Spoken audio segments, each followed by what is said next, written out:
Yeah, so I'm mostly making this as a reminder for myself because there's like no information on this for some reason, even though it should be very basic. But I'm making this a video public because people might need it. And if you hear anything in the background, is my grown ass brother yelling at children in Fortnite. I'm actually just got a Dominus from Rocket League. This is actually the ripped model in the game. They have the body and the chassis. The neon I made myself.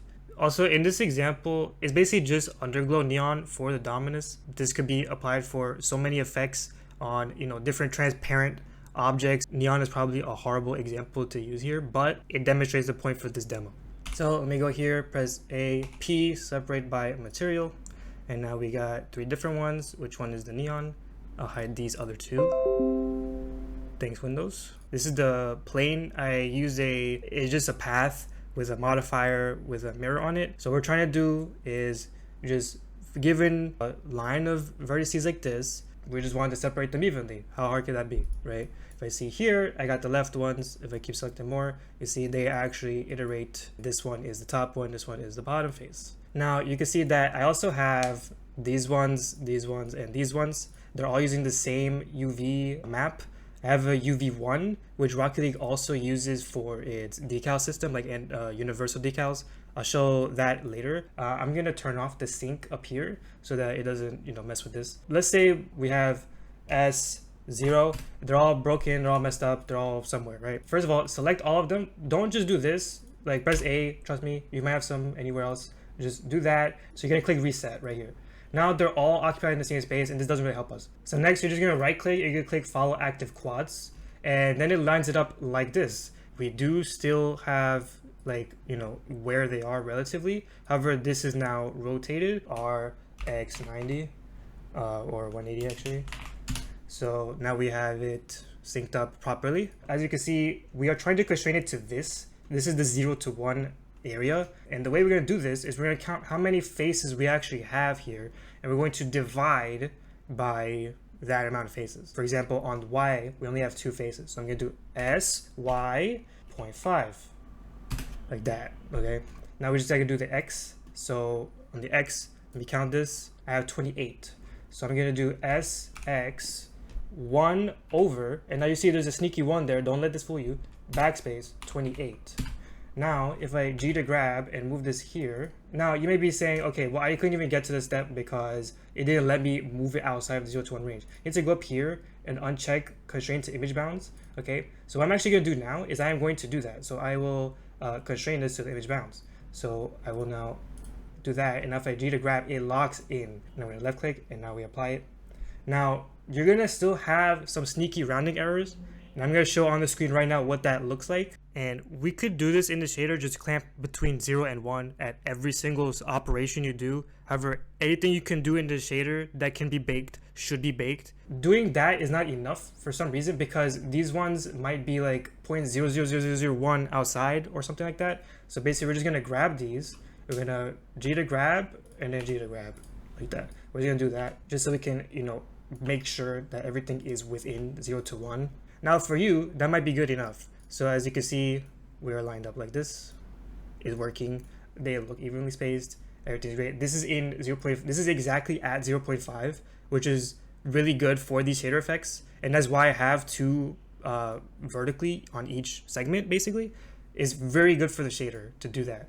Even if you're not going to use texturing, this just helps you. Basically, you can do length-based effects. So you could basically have from 0 to 0.5, that's 0.5 length. You can have from 1 to 0.5 is 0.5 length. Basically, everything will be centered around 0.5, and it just makes everything way simpler. So now we're sure that everything is within 0 to 1. However, you're still going to have artifacting, and again, I'll show what that looks like using Godot, this exact model with 0 to 1 as I just showed you. And you will still have artifacting because rounding errors happen, and as the bane of everybody's existence that makes shaders. So what we could do is we could add margin or padding, whatever it's called. I don't know what it's called. So we're going to do GY, and then we're going to do minus 0.01. All right, and then we're going to do this here, GY 0.01. And on the right, we're gonna do gx minus 0.01. Make sure you don't select anything here. You may move that by accident. Make sure you're actually selecting these vertices. So it's also good to note that even if you're using textures, having this padding still helps, because, you know, if you're using an emission mask or you're using albedo to, you know, show the segments of these LEDs, you still get all the benefits of having none of those god-awful artifacting when you have texture wrapping, and it's just a nightmare. Just avoid it. So that's all for local space. You see, I have fixed all of them to now have the margin or the padding. So if I show you universal, this is based on a bottom-up view relative to everything else. You understand? Here we have left, here we have right. This is all on the top. Here's on the left. Again, top, bottom. This is all relative to your view itself. If you had to paste a texture across this, this is the mapping you would use. This is not the same as the local space where everything's overlapping, right? This is all just so you can have, for example, beams of light shooting across each one. The way you create this is exactly the same. You're just going to scale 0 on the Y. So you're going to do S, Y, 0, and then you're just going to drag everything wherever you want. And again, you might want to consider using padding here. So again, G, Y, minus 0.01. It depends on what you're trying to do. Here's just a quick glimpse of the shader that I'm using in the UV editor. This is right here, the same mesh. We're using UV local right here, and we are applying it to base color and emission with no emission strength, just because it's a demo. You can see each local space has 0 to 1 on X and Y. If I use universal, now you're seeing what we saw before.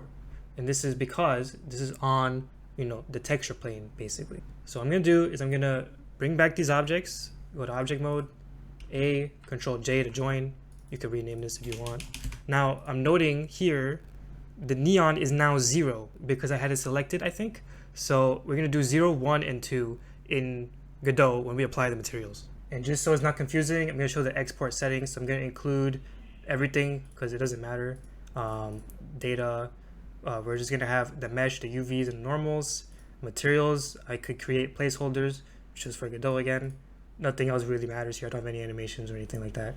Okay, here in Godot, I'm just gonna re-import the Dominus just in case it didn't notice the change from exporting from Blender. Here, you see I made it local already, so that was all movie magic. There is no more artifacting because I applied the margin. If I didn't apply the margin, again, I will show you exactly what that looks like with this same shader. It's just an HSV color wheel applied with time to the X coordinate. Yeah, I think that's all I had to say. Bye.